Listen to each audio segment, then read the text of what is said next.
Welcome to The Explainer. Today, we're taking one of the absolute most terrifying legends in all of human history and, well, running a massive scientific thought experiment on it. We're going to take a creature of pure myth and transform it into a very real biological reality. We'll look at the historical data, crunch the possibilities, and ask a question that honestly might make you think twice before ever going out on the water again. So, what if the world's most terrifying sea monster was actually real? Just imagine for a second that those crazy, monstrous maps drawn by ancient sailors weren't just fiction, but actual desperate warnings. Today, we're exploring exactly how our world, our entire human history, and our oceans would fundamentally change if this absolute nightmare was quite literally swimming just beneath the surface. Which brings us to Section 1, the legend of the Kraken. Okay, let's dive into this. The Kraken. You probably know it as a giant monster squid, right? In modern pop culture, it's most famous for totally wrecking that submarine in Jules Verne's iconic sci-fi book 20,000 Leagues Under the Sea. But long before it was a fictional villain in a novel, this thing was deeply rooted in the very real, very terrified tales of fishermen from places like Norway and Greenland. This wasn't some cute bedtime story. It was a genuine, everyday maritime fear.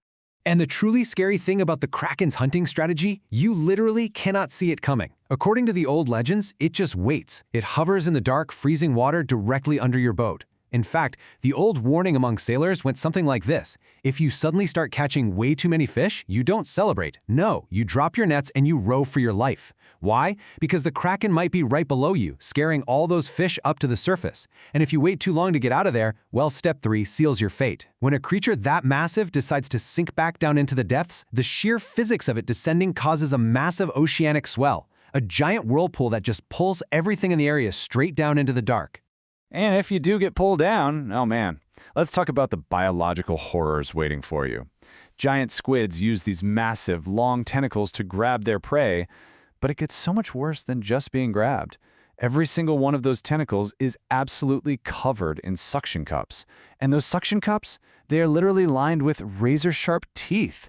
So, if those tentacles grab you, you're definitely not getting free. But the truly nightmare-inducing detail is how they feed. Once it actually has you in its grasp, a giant squid doesn't just swallow you whole like a whale would. Nope.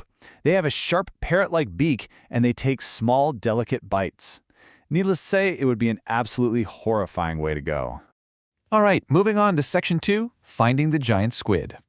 Let's trace how this folklore actually became hard biology. Way back in 1180, we got the first official account from King Sverre of Norway. For centuries after that, it was brushed off as just another tall sailor's yarn. But then, the 1850s roll around, and a massive squid beak actually washes up on the shores of Denmark. A Danish naturalist named Japetus Steenstrup examined it and practically announced to the world that, hey, the Kraken was in fact real. He named this real-world giant squid Archithusis dux. From that one single piece of physical evidence, scientists started digging deeper, which leads us right into the modern era where an incredible 21 different species of giant squid have been officially discovered and documented. So, the million-dollar question is, how big could these things actually get? 30 meters. That is the unbelievable skyscraper-level size scientists believe squids could reach back during the era of the dinosaurs. Now, keep our thought experiment in mind here. What if one of these gargantuan 30-meter prehistoric specimens somehow survived the mass extinction event that wiped out the dinosaurs and just simply kept breeding down in the absolute depths of the ocean? If they did survive, it would perfectly explain those wild early accounts from terrified fishermen. I mean, they literally claimed the creature was the size of a number of small islands, and its back alone seemed to be the length of 1.5 miles. Can you even fathom being out there in a tiny wooden sailboat and seeing 1.5 miles of living, breathing creature just breach the surface right next to you? The sheer awe and absolute paralyzing terror would be unimaginable. And this brilliantly illustrates what we're talking about in Section 3, Rewriting Human History. Think about our actual history. Sea travel was the absolute main way humanity connected, traded, and explored until very, very recently. The Vikings boldly navigated the globe. The Americas were famously discovered and mapped by extensive oceanic voyages. But in a Kraken reality, if there really was a giant bloodthirsty squid waiting out there in the deep waters, sea travel simply wouldn't have happened. The Nordic people, terrified of the ocean, probably would have stayed home. The entire history of the Vikings might never have occurred.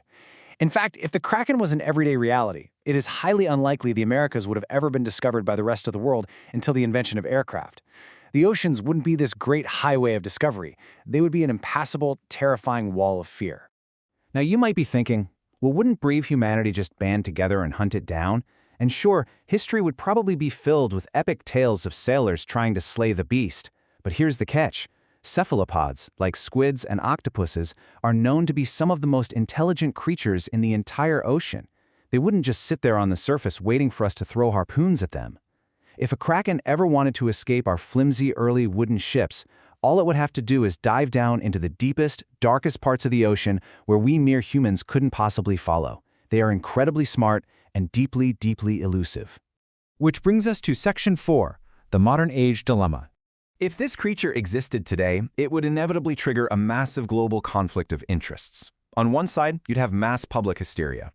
World governments and military forces would almost certainly mobilize, deploying state-of-the-art submarines armed with deep-sea missiles to track down and destroy the giant creature just to secure our shipping routes.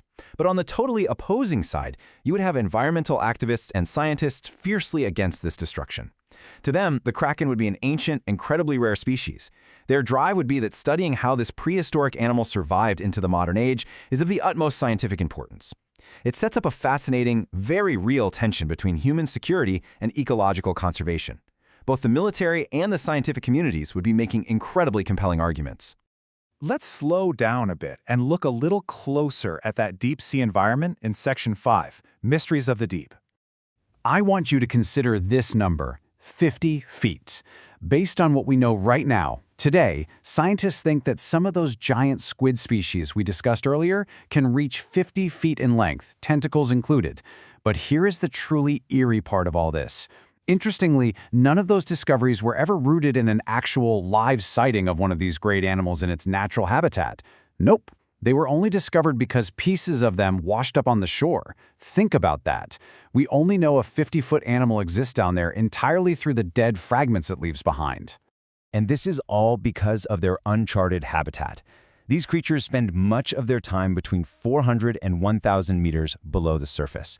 They do not come up to visit us. They don't really ever leave the deep ocean. And because they are hidden so far from human eyes, the absolute truth is, no one really knows just how big giant squids can grow. Their true maximum size remains a total, complete mystery to science.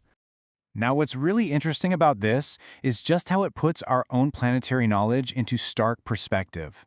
We have only explored about 5% of our ocean. That means 95% of the underwater world right here on Earth is completely unexplored. That is a massively incomprehensible expanse of freezing, pitch-black water where almost anything could be hiding without us ever knowing. So I'm going to leave you with this final, lingering thought. We know giant squids exist. We know they are highly intelligent, deep-dwelling creatures that occasionally leave evidence of their massive size washed up on our shores. With 95% of the ocean completely unmapped and unexplored, who knows? Maybe the Kraken isn't just a legend or some fun alternate history thought experiment after all. What if it's already down there, lurking in the dark depths right now? Thank you so much for joining me on this explainer. Keep your curiosity alive, and maybe think about that unexplored 95% the next time you gaze out at the dark ocean.